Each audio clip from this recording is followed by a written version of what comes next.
नमस्ते। मैं हूं आपकी निधि। जिसने भी कहा है बहुत सही कहा है, बहुत खूब कहा है कि वक्त कैसे गुजर जाता है पता ही नहीं चलता। और खासकर अगर वो वक्त अच्छा वक्त हो तो पलक झपकते ही बीत जाता है। कुछ ऐसा ही मेरे साथ भी हुआ है, क्योंकि आज इन कविताओं के जरिए आप लोगों से जुड़े हुए मुझे 1 महीना पूरा हो गया है और ये पूरा वक्त कैसे बीत गया पता ही नहीं चला। लेकिन सबसे पहले मैं आप सभी का बहुत शुक्रिया अदा करना चाहती हूँ, अपने तमाम दोस्तों का, जानने वालों का, उन तमाम सब्सक्राइबर्स का जिन्होंने मेरे चैनल पर आकर मुझे प्यार दिया, मेरी कविताओं को सुना। इसके लिए आप लोगों का बहुत बहुत धन्यवाद, क्योंकि इसी से मोरल हाई होता है, मोरल बूस्ट होता है और आगे बढ़ने के लिए थोड़ा टॉनिक मिलता है, थोड़ी एनर्जी मिलती है। तो ऐसे ही अपना साथ और प्यार बनाए रखिएगा। मैं अपनी कोशिशें जारी रखूंगी। एक के बाद एक तमाम कविताएं मैंने पोस्ट करी, लेकिन आज मैं उस कविता को याद करना चाहती हूँ जो सबसे पहला पोस्ट था मेरा इस चैनल पर। एक बार फिर से वो पंक्तियां दोहराना चाहती हूँ आप सबके लिए कि थकी नहीं हूं, थमी हुई हूं। थकी नहीं हूं, थमी हुई हूं, दौड़ अभी तो बाकी है। थकी नहीं हूं, थमी हुई हूं, दौड़ अभी तो बाकी है। सपनों के सच होने की भोर अभी तो बाकी है। फूल बनेंगी सब कलियां, फूल बनेंगी सब कलियां आशाओं के पौधों की। खाद सब्र की पड़ी हुई है, बस बारिश होना बाकी है। थकी नहीं हूं, थमी हुई हूं, दौड़ अभी तो बाकी है। सपनों के सच होने की भोर अभी तो बाकी है।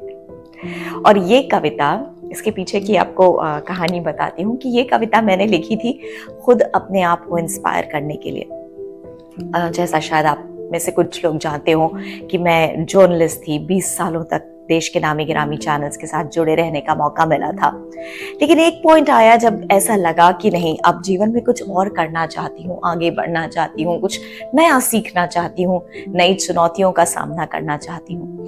तब जर्नलिज्म को पीछे छोड़कर थोड़ा आगे बढ़ी, लिखना शुरू किया।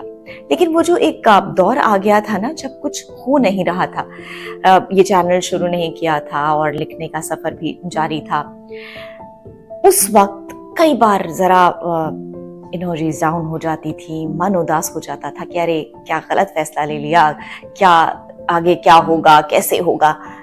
और ऐसे में जब वीक मोमेंट्स आते हैं, जो शायद सबके साथ आते हैं, अपने आप को चार्ज अप करना बहुत जरूरी हो जाता है।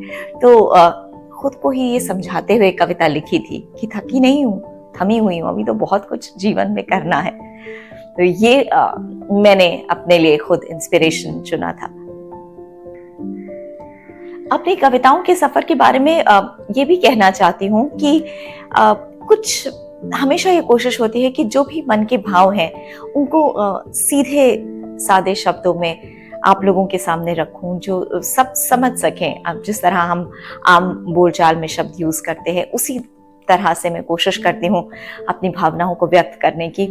और वही जो मैंने कहा कि जो इमोशंस जीवन में जीती हूँ, उन्हीं को कविताओं की शक्ल देने की कोशिश करती हूँ। जैसे एक मुझे पर्सनली बहुत पसंद आती है कुछ लाइनें जो लिखी थी, हमसफर नाम था उस कविता का, नाम है उस कविता का, जो कपल्स के बारे में है। कोई भी, जब हम 2 लोग एक साथ जीवन में आगे बढ़ने का फैसला करते हैं, फैसला लेना तो आसान होता है, लेकिन उस फैसले को निभाना काफी मुश्किलों भरा होता है, कई चुनौतियां आती हैं। तो ऐसे में आपको बहुत एडजस्टमेंट्स भी करने पड़ते हैं और उसके लिए मेंटली तैयार होना पड़ता है। किसी भी रिलेशनशिप में कभी भी कोई एक सही या कोई एक गलत नहीं होता। हमेशा कुछ कुछ गलतियां और कुछ कुछ अच्छी बातें दोनों में होती हैं। तो उस चीज को समझने और मानने की जरूरत है। जैसा कि ये पंक्तियां कहती हैं कि कुछ कमी हम में भी है, कुछ कमी हम में भी है, कुछ कमी तुम में भी है, कुछ सही हम में भी है, कुछ गलत तुम में भी है। कुछ कमी हम में भी है, कुछ कमी तुम में भी है, कुछ सही हम में भी है, कुछ गलत तुम में भी है। चल न कमियों को भुलाकर हम सफर बन जाए हम, इस ज़मीं से उस पलक तक साथ चलते जाए हम। चल न कमियों को भुलाकर हम सफर बन जाए हम, इस ज़मीं से उस पलक तक साथ चलते जाए हम। तो ये पंक्तियां मुझे लगता है कि काफी ये समझाने की कोशिश करती हैं कि वाकई अगर आप किसी के साथ रिश्ता रखना चाहते हैं, उसे निभाना चाहते हैं, तो उसके लिए थोड़े बहुत एडजस्टमेंट्स कर लेने चाहिए और हमेशा किसी एक को गलत नहीं ठहराना चाहिए। तो ये हमसफर कविता की कहानी थी। एक और कविता जो मुझे बहुत पसंद है वो है पहली बारी। मेरा हमेशा मानना है कि देखिए, जीवन में हमें जो कुछ भी मिला है, हमें उसके लिए ऊपर वाले का हमेशा शुक्र अदा करना चाहिए, उसे धन्यवाद देना चाहिए। लेकिन हाँ, कई बार ऐसा होता है कि अच्छे खासे जीवन में चलते चलते आपको कोई और ऐसा मिल जाता है कि जिसके आने से सारी चीजें जो होती हैं वो और भी मजेदार और भी खूबसूरत हो जाती हैं। तो ये कुछ पंक्तियां ऐसे ही किसी खास के लिए हैं कि जीवन में मेरे यूं तो कोई कमी नहीं थी, जीवन में मेरे यूं तो कोई कमी नहीं थी, पर संग तुम्हारे जो है ऐसा है पहली बारी। जीवन में मेरे यूं तो कोई कमी नहीं थी, पर संग तुम्हारे जो है ऐसा है पहली बारी।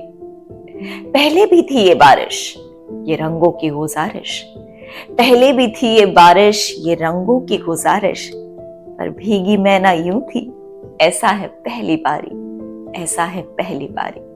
जीवन में मेरे यूं तो कोई कमी नहीं थी, पर संग तुम्हारे जो है ऐसा है पहली बारी। तो आई एम श्योर कि आपके भी जीवन में ऐसा कोई ना कोई खास शख्स तो होगा, और अगर नहीं होगा तो बहुत जल्द आ जाए, यही दुआ करते हैं आप लोगों के लिए। तो ये हो गई मेरी पसंदीदा कविताएं जिनके बारे में आज मैंने जिक्र किया।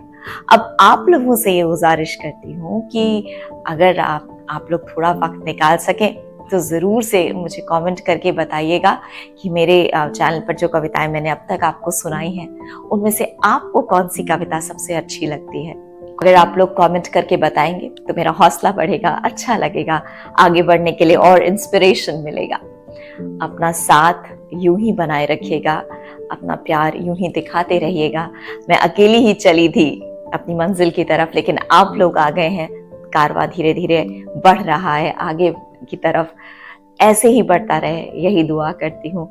और प्लीज एक बार फिर आप लोगों को याद दिला दूं कि अगर आपको ये कविताएं पसंद आ रही हैं तो प्लीज लाइक कीजिएगा, अपनों के साथ शेयर कीजिएगा और चैनल को सब्सक्राइब जरूर से कीजिएगा।